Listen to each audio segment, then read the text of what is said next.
You're alive. Hey guys, I'm just gonna read this. I fixed the You're Alive thing, so I really hope that you can hear the music. So, let's start. Prologue. I was bathing in a golden light. I was floating, soaring above the clouds. Below me I could see my home. Wait, home? What is my home? I didn't know. Oh my god, I didn't know. What was my name? Nazi. Okay, I knew that much. Nationality? German, I think. Does that mean Germany is my home? Was I even above Germany? I'm above Great Britain now. It looks peaceful from up here. Weird, it's not as green. Clouds seem to be getting closer. Wait. Ah! The chamber was dimly lit. I couldn't see anything but broken glass. My hair felt like it was up in pigtails. Where was I? As I stepped out into the broken building, I did not recognize my surroundings. 2 of the 4 walls around me were decimated, leaving me to glance at the 2 remaining walls.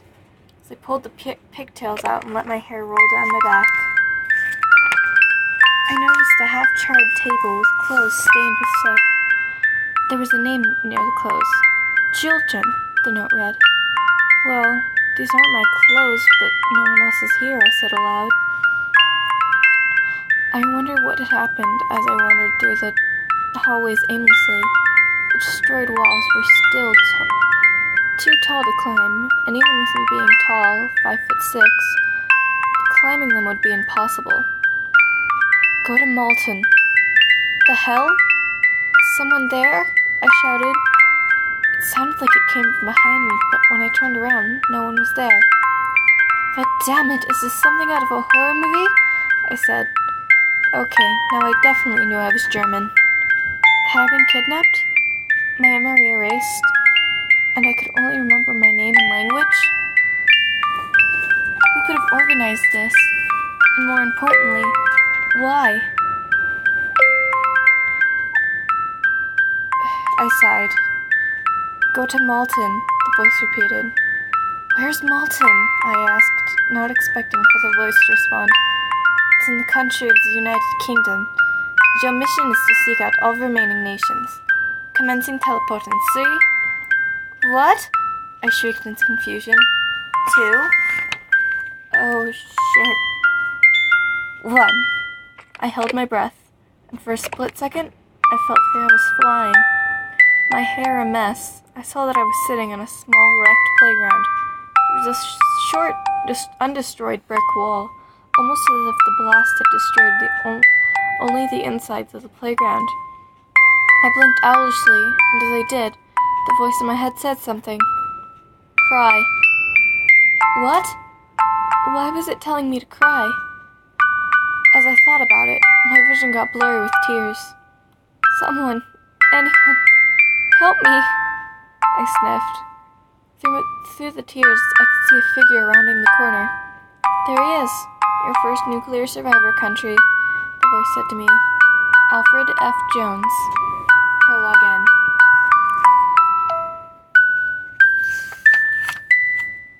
Chapter 1. Alfred! I screamed. I woke with a start. Which damn beast is here now? I shrieked. The voice laughed haughtily. No, Alfred, it's Yao, the voice, now identified, said. I sat up and rubbed my eyes. Don't scream the next time you wake me up, okay? What did you need? I yawned. As I looked up, I saw a hint of panic and fear come back into Yao's eyes. Antonio's dead, Yao whimpered. I blinked. What? Did all of his people finally die out? I shakily said. Yao nodded. I haven't seen him breathe in hours. I would check for a pulse, but I fear the worst, Yao said, quivering. No, I whispered, fearing that our trio had become a duo, with Yao no less. I slowly glanced over at Antonio, who was lying about 5 feet away from me. He was breathing. "God damn it, Yao!" I shouted while Yao burst into laughter. "I only found out about your April Fool's Day a while ago, but pranking you was priceless." He snorted, tears streaking down his face. "I haven't had this fun since..." Yao paused, face dropping. "Since what?"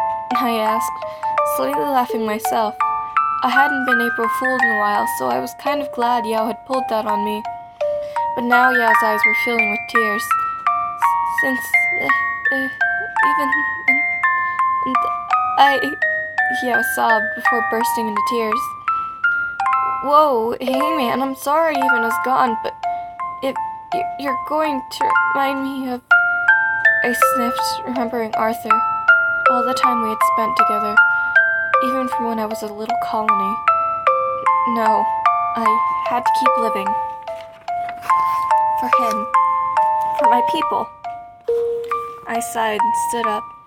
Yao was still on the floor, quivering with his hands in his face, letting out small, weak sobs. "Well, we look like we're running low on food. I'll go find some," I muttered, trying to keep my composure. "If Tony wakes up, tell him where I am, okay?" I stated, walking out the door. I was no more than 2 feet out the door when I heard a voice. "What?" a female said in a familiar yet unrecognizable accent. I narrowed my eyes in suspicion, fearing that someone was here to pick us off one by one, starting with me.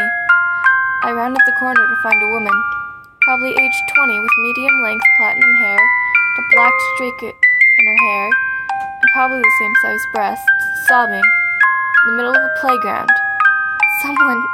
Anyone, help me," she sniffed, looking completely out of place in an English playground. She looked childish and pathetic, and it didn't look like she was even an adult. She looked more like a child.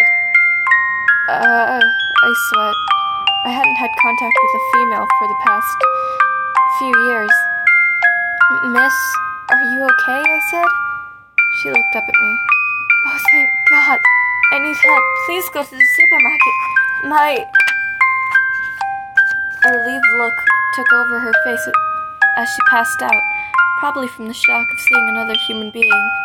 I took this time to observe her. Her platinum hair was thick and frizzy. She had some sort of large scar running down the left side of her face. When she was crying, she had bright red eyes that were dull and glazed over. She was a delusio.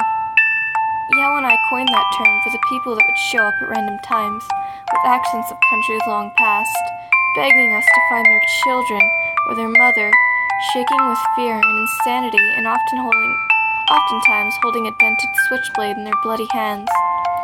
There was also another survivor at once, Feliciano. I don't like to talk about him. I had no reason to trust her, but I did. Because there was a supermarket a mile away, probably filled to the brim with food and delusios.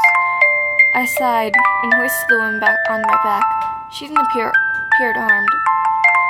I walked back around the corner and into our pub. Yao was sitting down at the counter, sleeping. Next to him was a lump of worn-down charcoal and paper. "Sorry for my outburst earlier. I do not know when you will return, but Antonio is not woken up yet, and I will be napping. Yao Wing," was inscribed on the note. I smiled. I set the woman down on a table and wrote on the back of the paper, "Dude, this was our last piece of paper. Chick here is a delusio, but I trust her. Going to go check out the supermarket a mile away. Alfred Jones." I snickered and set the note down to the woman, next down to the woman. We had a broken mirror in the corner of the pub, so I walked over and pulled the curtain of hair out of the right side of my face. My eye was still blank white. I sighed. If Even was here, he'd comment about how my eye looked like snow. Damn. For as much as we were in conflict, I missed everyone. I pushed my hair back into place and stepped outside. A new piece of graffiti had been spray-painted over the Lusio's twisted ramblings. "Nor et Arabe." I blinked. I knew Nor was French for black and Arabe was maple, but why? black and maple. Must be a French delusio. I decided to ignore it and continued on. Chapter 1, end. Chapter 2. Oh, mini chapter. Wake up, the vaguely German voice said. I slowly opened my eyes. I wasn't where I was when I came here. I wasn't tied down, but there was a hard surface supporting me. I was lying on a table. Get up, come on. The voice was male, but had a slurred German accent to it, as if he were drunk. I sat up and observed my surroundings. There was a man of probable Spanish descent, tan, with brown hair lying peacefully on the red carpeted floor.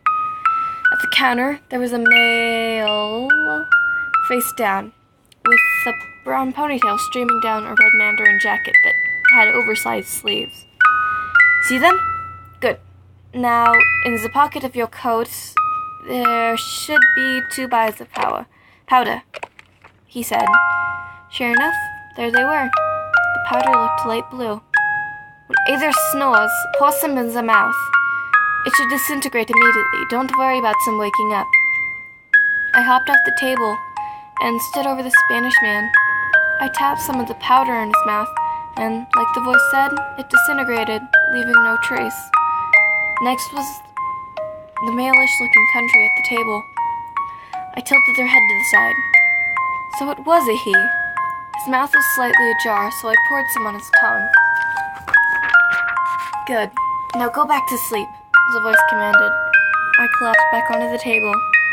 Mini chapter end, chapter 2 start. So here I was. 2 years of living with the bastards had finally worn away my tongue. Couldn't cry, my tear ducts were already dry from crying for weeks about Antonio and dehydration. We had all cried about our lovers, even Arthur, although he slept his pain off. He had slept almost every day for the past 2 years, only getting up to silently eat and go to the bathroom. Even and I had no idea what he dreamed about. That was what we were arguing about today. Well, that was part of it. Well, why the fuck do I have to keep watch? I grumbled, looking up the Russian. Well, sorry, Lovino, but I watched last week, he said, relieved to be getting to sleep. Well, then why the fuck can't we let Arthur watch? I shouted. I had pissed Avon off with that line. His mouth twitched into a deformed smile. You know damn well what happened when we woke him up last time. So let's not, eh? He said slowly in his I'm nice, but I'll break your neck if I see you again tone. But he had a point. Last time we woke up Arthur to get him to do something, he flipped out.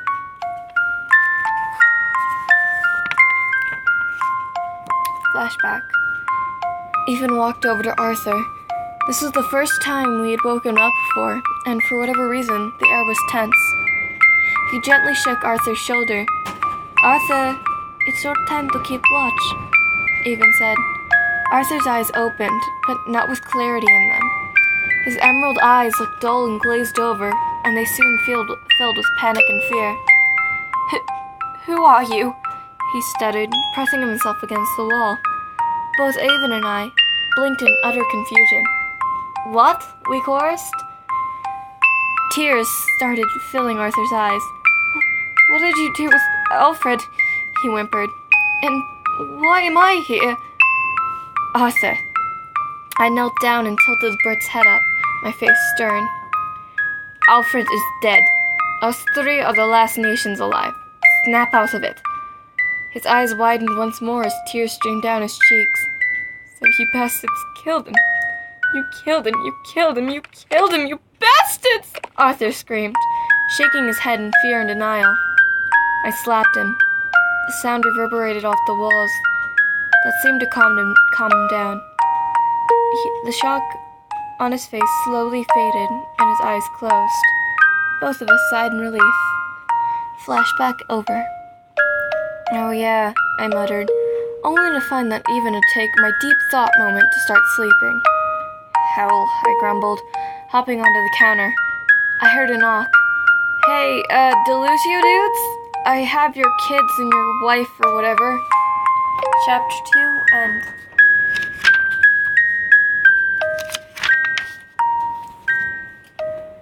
Lovey! Someone screamed. I woke, yelping. Lovina? Are you there?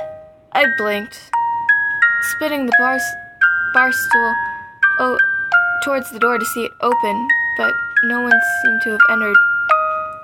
Wait, the door was open? And where was Alfred?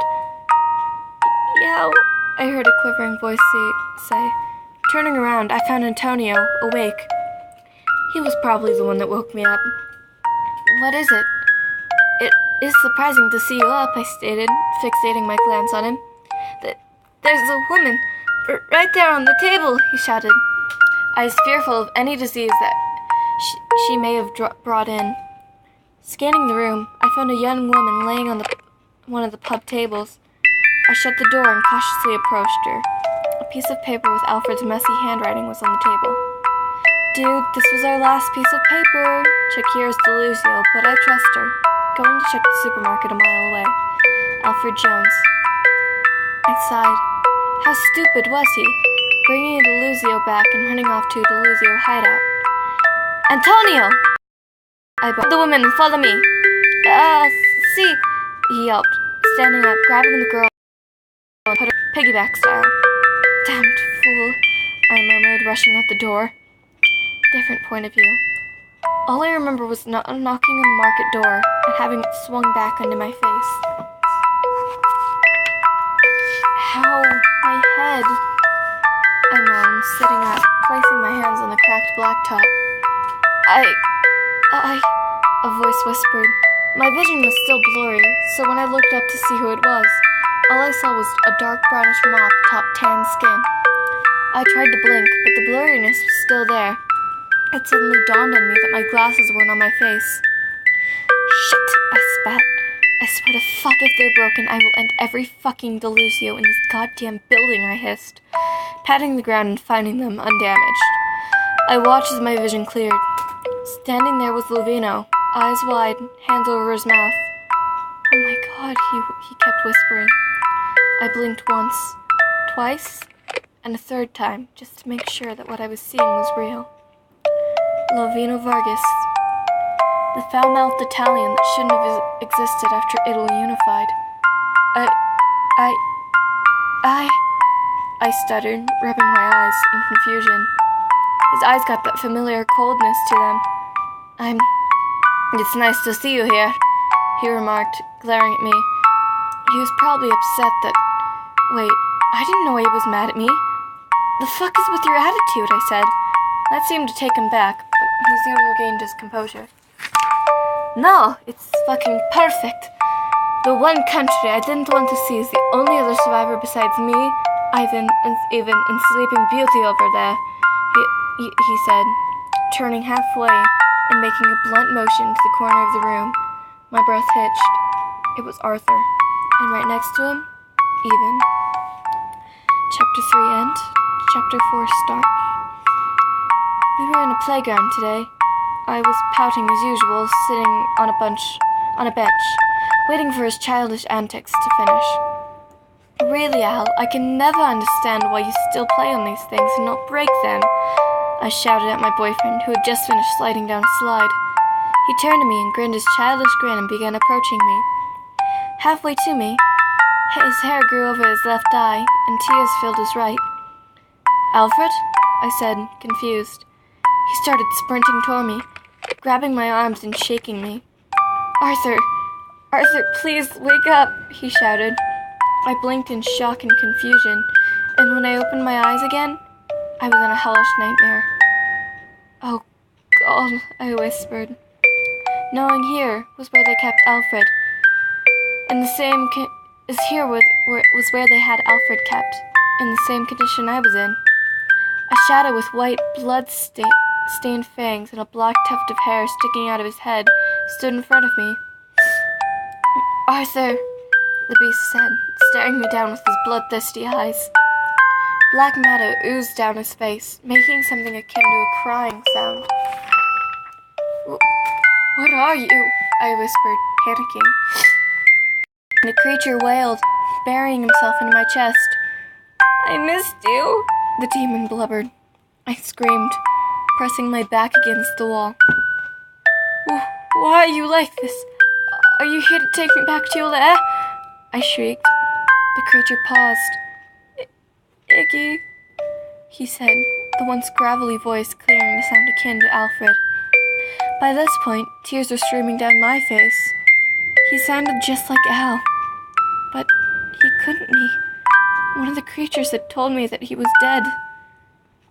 Arthur, please, the monster said, slowly taking the shape of Alfred. I blinked and held my eyes shut. I felt the remaining tears in my eyes roll down my face. I opened my eyes and the world bursted with color. Alfred sat before me with overgrown, messy hair. Alfred, I weakly stuttered. He shushed me and wiped the tears from my face. Wrapping his arms around my waist, he hugged me. I hadn't felt another being's warmth in 2 years. Thank God you're alive, he said, embracing me. I heard a sigh behind us. Well, I was waiting for this, a Russian voice spoke. For the one true hero to show up and take Arthur away, leaving us to mope about the people who will never comfort us because they're dead, Ivan growled, glaring at us. What? I asked, confused. Normally, before the blast, Ivan would only snap when... Oh, shit. Al was here, and Ivan was right behind him.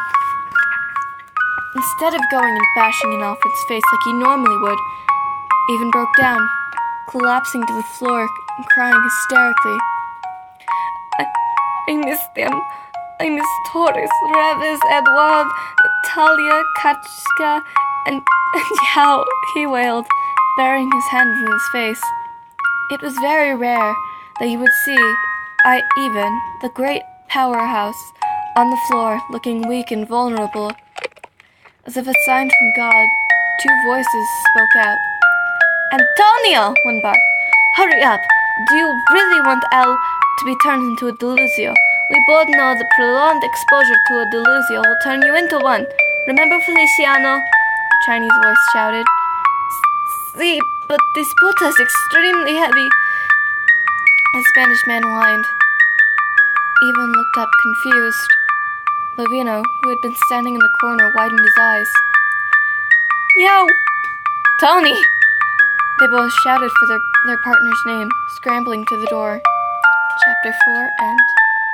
Chapter 5 start. It was so dark. There was some sort of German man saying something. The room I was in reeked of mold and sweat, almost like a grave. But I could move around freely and I could breathe, so I was most definitely not dead. After realizing I had not left the mortal plane, I tuned in and listened to what the voice was saying. Need you to open your eyes and grab the vials of powder, okay? I mumbled sleepily, slowly opening my eyes. I was on someone's back, and whoever it was rushing forwards. See, but this puta is extremely heavy. I heard faint and distant cries of anguish, suddenly becoming louder. Step the man took. More survivors, the voice said excitedly. Of course, it'll be hard to put, he began, before I cut him off with a yelp. The Spanish man had stopped. What? I squeaked. The man paid no attention to me as I slid off his back, my ass hitting the concrete with a loud thud. Ow, you dick! I hissed, standing up. There was no response. Sir? I shouted, walking around the person to see him in tears, shocked and frozen. A little ways up ahead, the man with the long ponytail stood, also in tears. They sprinted forward, tears flying off their faces as they did, screaming in a frenzied panic, to reach the voices that sounded so familiar, yet so strange. Lovino! The Spaniard shouted. Antonio! The far voice screamed. All I could see from the Asian man was a flash of red and brown hair whizzing past. Eva! He shouted. A tall silhouette was visible very far off. I cautiously started walking towards the building the others were running to. About halfway there, Eva and Ponytail met embracing each other in a tearful reunion. But then the Spaniard collapsed, coughing. Chapter 5 end. Chapter 6 start. All I was focused on was making it to Lovino. Nothing stood in my way. Bombs or nightmares. I noted Yao collapsing next to me, but that didn't matter. All that mattered to me was Lovino, 20 feet in front of me.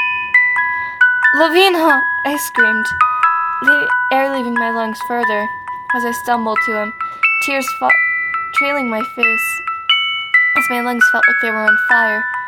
Whew. Something that I hadn't seen before was now in front of me, shielding my vision from my lover and the light. The body was warm, and whoever it was wrapped an arm around my shoulder. Mon ami, Espan! The voice haughtily laughed. My one remaining eye widened. Francia? I stuttered, not believing what I'd heard. Francis, one of my very best friends. He was alive. Him and Lovino both. Tears filled my left eye. Okay. We're just gonna stop right there and have fun, everyone. I'll continue it probably tomorrow. This is Knowledge Round. There's Snowflake Executor. Still have to get used to it. And I'll see you next time.